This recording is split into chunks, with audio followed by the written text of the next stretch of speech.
Finally, a day off.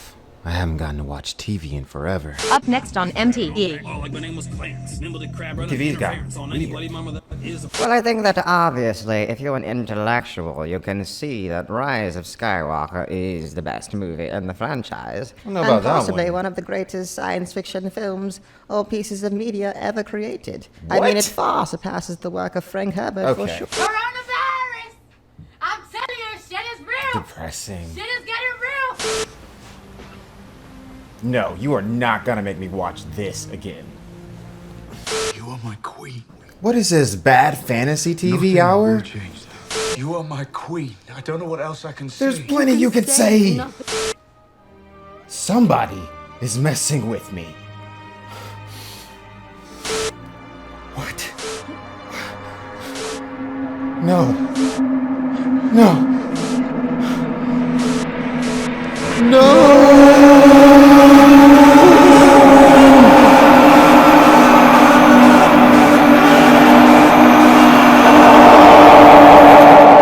All right, enough.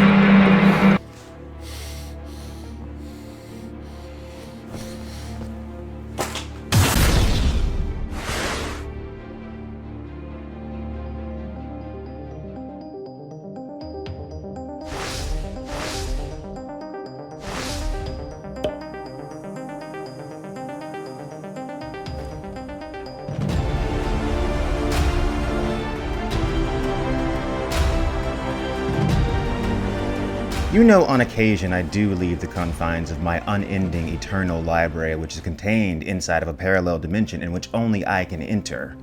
And when I do, I occasionally watch television. It's kind of weird to think that it's been a whole year since D&D stabbed the final jagged knife into the giant pile of steaming, sentient, gargantuan shit that was Game of Thrones. It really does feel like almost yesterday, as we all watched collectively as what could have been the greatest final season in television history crumbled into 1,000 pieces and sank into the bottom of the ocean like so many pieces of burning ships into the bottom of Blackwater Bay. Who could have seen it coming? To be honest, I knew the season was gonna be bad. I was not prepared for how bad it was going to be. I was not prepared to be so affected by it. If you go back and watch my review of Season 8, Episode 5, I'm basically raving like a lunatic because there is bad, and then there's just offensive, disgusting, careless, soulless, and whatever other words you can think to throw in there. It's so unbelievably clear that these writers absolutely did not give a f*** about this story or these characters.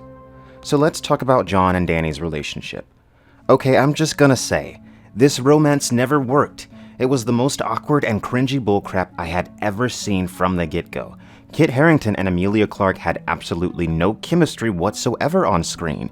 You can't make a romance convincing if the actors look like they want to vomit when they're kissing. It just doesn't work. But even beyond that, what else did they do to make the relationship convincing? Jack shit. Like, what do they even have in common? And I'm feigning incredulity, of course, because there's actually a lot that they have in common. Thrust into leadership at young ages, isolated from the happenings in the greater part of Westeros, both navigating a brutal moral landscape in a society that makes no concessions to the weak, they've both even got badass magical pets. But does the show bother to go into this? Do we ever see them having a heart-to-heart about the commonalities involved in their past and personal struggles? Fuck no. Not that I can remember. They tell us that they are in love, but never show us why they are in love. I'm gonna be honest. In general, I'm not a big fan of romance storylines in books, movies, and television. I feel like it's been done a million times, and there are usually story aspects that are infinitely more interesting. That being said, initially when I found myself disliking the Dany and Jon romance, I thought it was just me and my personal taste. But as the show went on, and they continued to not develop the relationship, and as the awkwardness of it all continued to not dissipate, I realized that it wasn't just me. Jon and Dany's relationship actually really sucked, and was not believable or interesting in the slightest. First of all, it all happens too fast. We all know that any consideration of time or pacing went out the window after like season 6. But Jon and Dany's relationship is still exceptional. I have no idea how long they knew each other or were together. It seems like a very short amount of time, but by the end of season 7, she seems way more concerned about Jon Snow than her own dragon, her child that she just watched die trying to protect her. She stares off the wall at the haunted forest, and I'm thinking, oh, she misses her dragon. But then I realize, no, she's just worried about Jon. A man who has been in her life for a few months at the longest. I just don't effing get it. When you actually break things down and look at them, Game of Thrones had hours of available time to establish Jon and Dany's relationship and make it truly believable. Relationships on TV don't have to take 20 episodes to develop necessarily. Take Ned Stark and Catelyn Stark, for instance. This is a relationship that only existed for one season and is established within a matter of episodes. Certainly by the end of episode 3, you understand that there is deep love between the two characters, they care deeply for each other, and understand each other in ways that other characters don't. And now let's move on to another example. Jon and Ingrid. We see the full development of this relationship over 2 seasons, and it's infinitely more believable than Jon and Dany's relationship in every way imaginable. When Ingrid fires her arrows at Jon Snow, you absolutely believe that she is doing it because she loves him and he has betrayed her, and the pain is so unbearable that the only way Ingrid knows to make it stop is by killing Jon Snow, the object of her love. And each of those arrows inside of Jon Snow is symbolic of the pain he felt because of the fact that he was hurting the person that he loved more than anyone else. And then later, when he is forced to watch the woman that he loves die within his arms, he feels responsible for it, although he did not fire the arrow which killed her. Now compare that to Dany's death, when Jon literally kills Daenerys and she dies in his arms. I felt nothing. And I get the sense that David and Dan thought they were being clever since the scene is somewhat aesthetically similar to Ygritte's death. It's like they were expecting the audience to think, oh, how powerful, oh, how tragic, oh, how Shakespearean. Jon is forced again to cause the death of the woman he loved, but this is anything but a Shakespearean tragedy. Deaths in Shakespeare had meaning. Now, you might have heard me say before that I'm not the biggest fan of Shakespeare, but that doesn't mean that I don't respect his work. Take Romeo and Juliet, for instance. Not my favorite Shakespeare story. Again, romance is not my thing. I much prefer Macbeth or Hamlet, but that is not the point. Initially, I really hated Romeo and Juliet.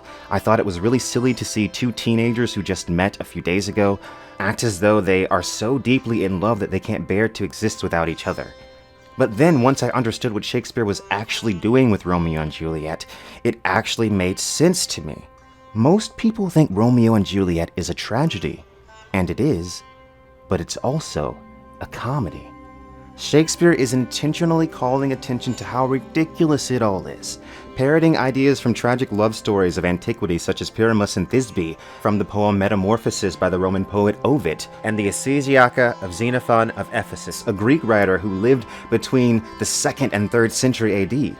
What I'm getting at here is, whether or not you like Romeo and Juliet, Shakespeare is trying to say something. Maybe don't rush into things and risk everything you have for someone you just met, because they're probably going to end up causing your death or something like that. But the ending of Game of Thrones is simply nihilistic. It was empty. We aren't left with sadness or even anger. It just feels hollow, as though the writers not only don't understand the characters, but don't even recognize what it is to be human. I've read a lot of Joseph Campbell in my life. His most famous work, The Hero with a Thousand Faces, is all about humanity's stories. What's the point of stories? Where do they come from? What makes them resonate in the minds of the audience? Why is it that the same ideas and tropes appear in stories throughout history all over the world? Campbell's book is one of the most famous works of comparative mythology ever created. You might have heard the term hero's journey or monomyth. This is where it comes from. If you're not familiar with the term, this is how Joseph Campbell defines the word monomyth. A hero ventures forth from the world of common day into a region of supernatural wonder. Fabulous forces are there encountered, and a decisive victory is won. The hero comes back from this mysterious adventure with the power to bestow boons on his fellow man.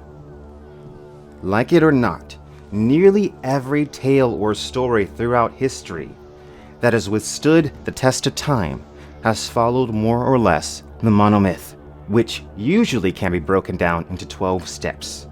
The point is, before we get too off topic, stories resonate with people for a reason, and there is a reason that the ending of Game of Thrones, i.e. Jon and Dany's relationship, did not resonate. And to understand why, we have to ask this question.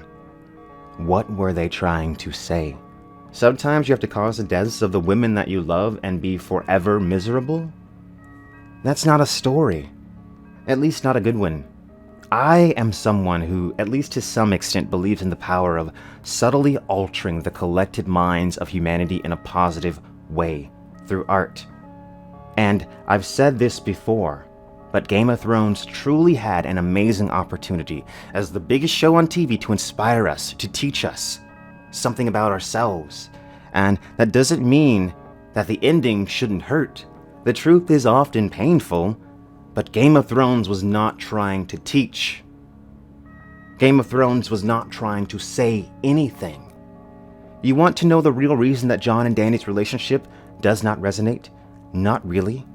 There is one thing that it lacks. Well, more than one thing, but one crucial thing. And it is the same thing that the last several seasons of Game of Thrones also lacked. It is the one thing that connects all meaningful stories. Truth. The universal truths that remain consistent regardless of nationality, gender, or race. The ending of Game of Thrones was desolate of meaning. Dany's death was something completely hollow, disguised as something deep. And not well disguised, I might add. David and Dan's portrayal of Jon and Dany's love is not just bad. It's cynical to the point of being almost evil. Okay, I should calm down. It's not like any of this really matters anyway. It's not like anything really matters. No one even cares about this.